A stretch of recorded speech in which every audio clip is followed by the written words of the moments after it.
even when you know that the truth is somewhere in the middle. But I'll try my best to do justice to the statement.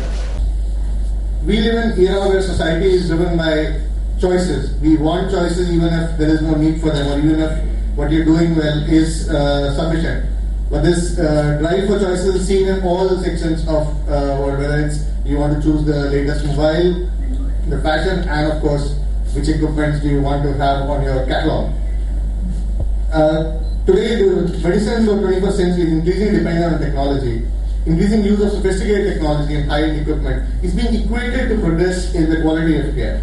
This is adding to an ever-increasing cost in the healthcare that is often too expensive and beyond the reach of the average citizen. You've heard speakers talk about equity, and this probably goes against the entire concept. You would have seen a lot of figures in the morning. I'll give you a different set of figures. The Indian healthcare industry has nearly doubled in the past 5 years and has reached a figure of around 75 billion. The healthcare economists say that around 40 to 50% of the demand of equipment was estimated around 5 billion in the year 2012. The eye care industry hasn't been far behind. The global ophthalmic device market is expected to grow at a compounded annual rate of 4%, reaching to a rate of around $52 billion in 2017. And minimally invasive surgical procedures and advanced in femtosecond laser are expected to drive the growth in the sector, which is the technique or the technical quality, meaning the guidelines that are being followed, how good are your people trained, what kind of quality checks they have, use of resources efficiently, the risk management, patient safety, and patient satisfaction. And the domains of quality, as Dr. Mathur also explained in this talk, was safety, effectiveness, patient-centered services, timeliness, efficient utilization, and equitability. None of this essentially requires the use of high equipment. As people said, that a well-trained, skilled surgeon in the right system, which is following the right protocols, can deliver extremely good quality work. So why the rush? Most doctors and researchers essentially are looking to do better and better for individuals.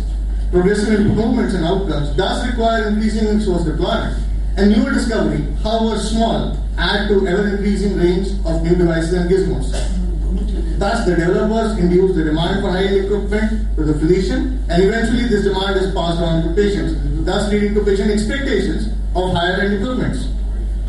It makes perfect market sense. High-end technology, the patients are made to expect it. Doctors want to get their hands and use it. Medical industries make billions selling it, and media loves to write about it. But the reality is, the relationship between technology growth and producing significant differentials is exponential.